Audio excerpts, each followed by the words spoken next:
Now at 5 a.m., WKYT this morning, at least 84 people are dead after a truck plowed through a crowd in France. We'll have the latest on the apparent terror attack just ahead this morning. Several new state laws go into effect today. We'll have what you need to know about the changes coming up. Also on WKYT, the Bluegrass Fair is going on. It's underway for this weekend. We'll have more details on that and some other big events happening coming up here on WKYT.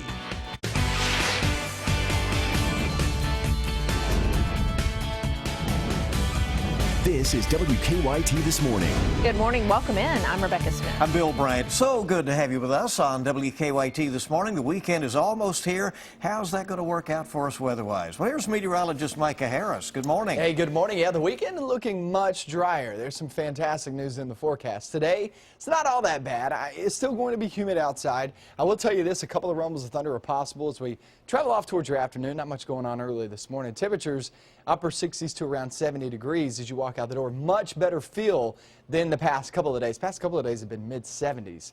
So it actually feels much better this morning. Storm or two toward the afternoon. We're going to get into that. I'll show you where they pop up, where they move on through, and also really focusing in on this weekend forecast. It's a little tricky on Saturday. I'll explain that coming up in a few minutes. Hey, look forward to that. We'll see you shortly. Well, this morning, witness accounts pouring in about the just outright carnage that played out in Nice, France, as the country continues to mourn after the latest terror attack. Meanwhile, the bloodshed is sending a shockwave through the political world here in the U.S. Both Hillary Clinton and Donald Trump are responding as their surrogates are weighing in. Reed Binion continues our coverage this morning. France is afflicted by this new tragedy. French President Francois Hollande addressing a nation once again in mourning, just hours after a terror attack that left scores dead in the Mediterranean coastal city of Nice. It was Bastille Day, with festivities similar to July 4th in America. Crowds gathered to watch fireworks on the city's beachfront promenade. Then gunshots, a roaring engine, and screams. I just knew that we had to run for our lives. The driver of a large truck firing into the crowd, then barreling down the street in a murderous tear that lasted for more than a mile. You could hear banging sounds as the truck drove over people. Among the dead, parents and children. That was the worst thing, was watching couples and parents running with their children. The terror, just their fear. With bodies littering the street, police shot the driver dead, later finding guns, explosives, and grenades in the truck. The shockwave from the attack rolled across the Atlantic and onto the presidential campaign trail. Hillary Clinton calling for greater intelligence gathering to fight terror. Donald Trump telling Fox News he'd ask for a declaration of war against ISIS. Former House Speaker Newt Gingrich, while the investigation has only just begun, offering a more extreme reaction. We should, frankly, test every person from here who is of a Muslim background, and if they believe in Sharia, they should be deported. I'm Reed Binion reporting. France's president has extended a state of emergency now and is planning to mobilize troops to bolster security. The U.S. Embassy in Paris is right now trying to account for Americans in Nice during the incident. Awful. Just an awful situation. Well, back here in Kentucky, more than 90 new laws were passed during the 2016 General Assembly. And because the state constitution says that new laws take effect 90 days after the legislature adjourns, several of those laws take effect today. WKYT's Mark Barber is at our live desk with what you can expect with these changes. Hey, Mark. Good morning, Bill. From new laws about alcohol sales and driving under the influence to laws about CPR and bullying, we're waking up to dozens of changes this morning. The limits for on-site alcohol sales at distilleries have been raised from 3 liters to 9 liters. The new state regulations will now allow malt beverages to be sold at festivals and will also allow drinking on quadricycles, which are also called party bikes. Bed and breakfasts will also be permitted to sell liquor by the drink. One of the new laws will likely lead to an increase in the number of felony DUI convictions. The law will now allow the courts to look back at 10 years of prior convictions instead of the previous 5 years. Under House Bill 316, you can also expect to see a clear-cut explanation of bullying added to state law books. The Commonwealth is also requiring all high school students to learn CPR. And of course, those are just a few of the new laws that are now going into effect. The biggest changes we're following are coming to marriage licenses, abortion, and felony expungement. We'll break down those key new laws for you coming up at 5:30. From the live desk, Mark Barber, WKYT. A former corrections officer is in jail this morning on charges of sexual abuse against an inmate. WKYT's Michelle Chamberlain's at our alert desk with details. Former corrections officer DeMar Jones is accused of sexual misconduct with a female inmate. Kentucky State Police arrested Jones on Tuesday and charged him with sexual abuse and official misconduct. State Police in Frankfort got a complaint about the misconduct from the Kentucky Correctional Institution for Women near Pewee Valley about a week ago. Now our news partners at the Lexington Herald-Leader report that Jones was fired the next day after he was interviewed by state police. This morning, Jones, who is from Lexington, is in the Shelby County Jail. He's being held on a $5,000 cash bond. Bill? Well, thank you. 5:05 on WKYT this morning. Storms that moved across the state late yesterday afternoon caused some damage in parts of central Kentucky. In Danville, some large trees fell. One of them caused some frightening moments for a family there. A tree in Houchin's front yard, the family that lived there, snapped in half. It fell on a power line. The Houchins say they're just glad nobody was hurt and that their home was not significantly damaged. And in West Virginia, investigators say flash flooding last night killed at least one person.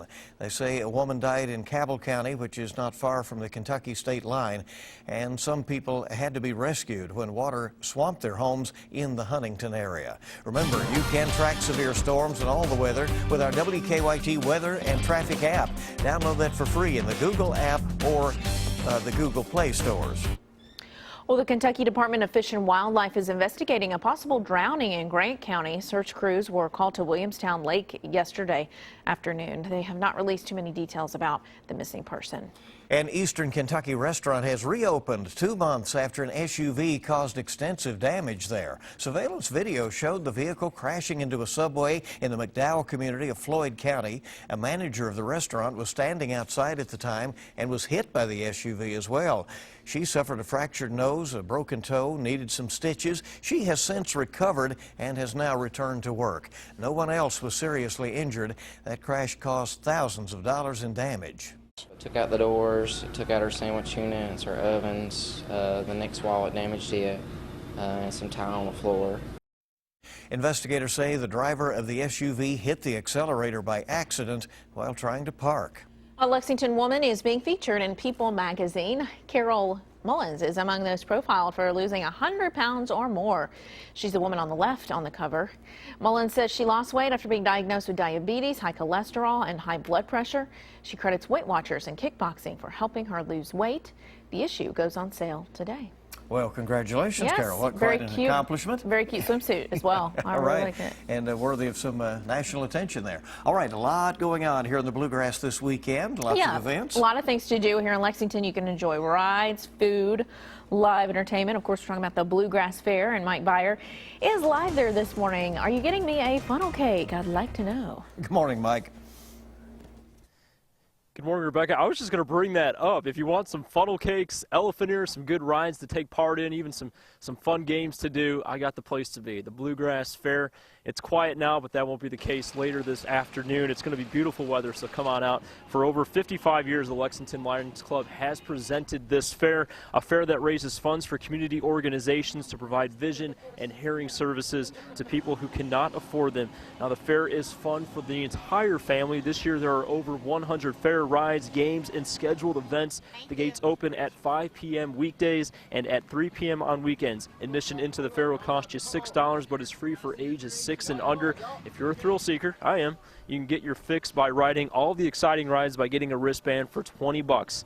Now, the fair started yesterday and runs through July 24th, and I don't know, guys, I'll see you at 5:30. In the meantime, I'm going to go try to find a food vendor or something so I can get myself a funnel cake. All right, live in Lexington, I'm Mike Byer, WKYT. Mike, thank you. Might have to wake somebody up, fix you something to eat out there this morning, but fun times later today at the Bluegrass Fair. A spoonful of sugar makes for a sweet treat at the Lexington Opera House this weekend. The Lexington Theater Company kicked off its production of Mary Poppins last night. The show features a lot of classics from the 1964 Disney film, as well as some new music that was written for the 2006 stage version. And the show has something for everybody. So thrilled for our young people, maybe even for their very first time seeing a musical. We'd love to have them come out and experience Mary Poppins with us. It's great for the whole family. I think it will be wonderful for the children, but also I think many adults are going to have their hearts warmed by the story. Mary Poppins will continue through Sunday at the Lexington Opera House. Looks like a fun time there they're having on stage, and know the crowds will enjoy it. Yeah. It's good to have you along here at 5:10 WKYT this morning. We're just getting started with all the latest. In marriage, you promise to love each other through all the highs and lows. One couple taking this literally to the extreme. More about the roller coaster wedding when we come back.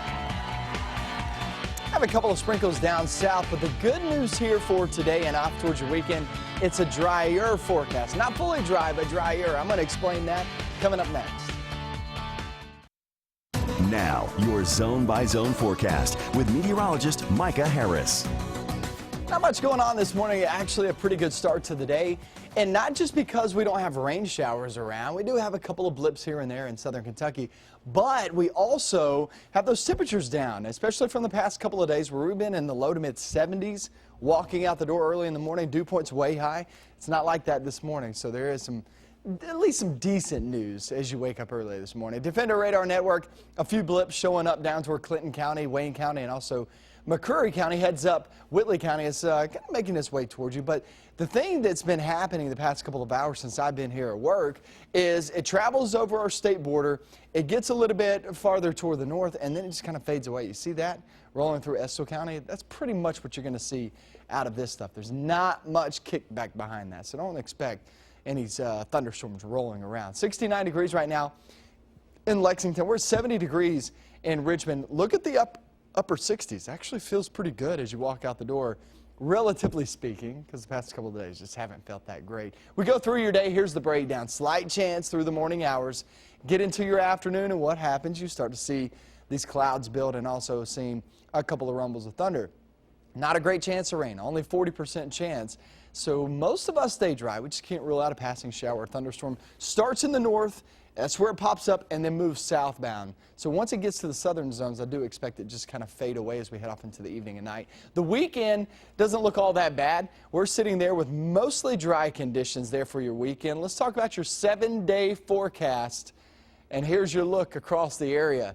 We're going to be looking at temperatures there for the weekend in the mid-80s. Now, a lot of us will actually be mainly dry, and there's really not much going on as we continue to watch these temperatures there for the weekend in the mid-80s, and also looking at mainly those drying out conditions. That's what we need right there, is we're holding on to only a 40% chance of rain Saturday and a 20% chance of rain there on Sunday, guys. So things are looking much better there for the weekend. Not fully dry, but mostly dry. So Oh, great. Awesome. Thank you. See if we're both out of breath here. I've run from the radio booth, and I don't know where you came from. But I came from the coffee area. Oh, okay. Yes. Thank you, Micah. 5:16 now. One couple took the plunge literally on the furry roller coaster. I guess it's the Fury roller coaster. It may be furry as well, you know. Right, but it's over in North Carolina, and they have fun on it. That's where it's at, yeah. After looking at different venues for their wedding, James and Courtney Music decided to get married where they had their first date at the Carowinds Amusement Park. James says they're sentimental, so it seemed fitting to say I do on the coaster. At 320 feet up in the air, James says the two fell for each other. Let's hope not quite literally. Yikes. As they plunged 325 feet, they shouted I do and began the biggest adventure of their lives together. All right. Congratulations to the couple, huh? Yeah. Good to have you along Friday morning on WKYT. We're getting you up to the minute on all the latest news. We've got to look at your money. Stay with us. A new look for a major brand and artwork belonging to an iconic musician is set to go on the auction block. I'm Karina Mitchell with those stories coming up in your CBS Money Watch report. Keep up with the latest news on WKYT.com. Join the conversation on Twitter and become a part of the WKYT Facebook family. And we're glad you're with us on WKYT this morning, live on air this morning, 5:20 now. GMO is coming to a label near you, and MasterCard is getting a makeover. There's also a chance to bid on David Bowie's art collection. Karina Mitchell has the latest on your money. Investors are hoping Wall Street will continue its record-breaking winning streak on Thursday. The Dow gained 134 points while the Nasdaq added 28. You'll soon be able to read the label to see if foods contain genetically modified ingredients. The White House says President Obama will sign a bill requiring most food packaging labels to disclose GMOs. The Agriculture Department will have 2 years to write the rules. And MasterCard is getting a makeover. The company unveiled a sleeker logo that includes its familiar red and yellow interlocking circles but downplays its name. Executives hope the updated design will simplify the brand for consumers and merchants. The new look will debut on its MasterPass digital service at the end of July. And David Bowie's art collection is going on the auction block. Sotheby's will sell about 400 items, including an extensive collection of British art. The collection will be displayed in London, New York, and Los Angeles before the auction in London in November. The sale is expected to bring about $13 million. And that's your Money Watch. For more, log on to cbsmoneywatch.com. In New York, I'm Karina Mitchell. Sound effects from the other corner of the room. Mercedes-Benz ready to roll on the green with some luxury on the golf course. Right. Check out this new concept golf cart that could up your game to a whole new level. The interior is made of wood, brushed metal, and leather. There's even a refrigerator under the seat. Woohoo! Yeah, there's also a touchscreen display that shows not only driving information, it also displays a map of the golf course and weather information. Need that. Only 2 of those golf carts have been made, so far. Mercedes says it's ready to ramp up production if there is interest in such a high-tech little cart there. We've got interest from me. I'd probably offer that over an actual Mercedes. That's pretty cool. That's awesome. I don't even like golf. Don't know the price tag, but I guess you could find all that out, huh? That'd be cool. 5:22 now, Friday morning on WKYT. A lot more news is coming up for you this morning. Sports is up next. The SEC media days are over, but it really just starts all of the hype for the upcoming football season. Boom Williams is a preseason candidate for the Doak Walker Award, and we'll tell you where the media thinks this year's SEC standings will fall. I've got that next. Only a couple of sprinkles down toward far southern and southeastern Kentucky. There's not much to that across Wayne County, Clinton, and also McCreary and Whitley. But other than that, there's really not much going on this morning. Only a slight chance now through noontime by the afternoon. Storm or 2 pops up in the north, slides southbound as we go through the day. Good news here is we don't expect widespread severe weather, nothing like that. Just some heavy downpours and a lot of lightning. Let's check out sports, see what's going on.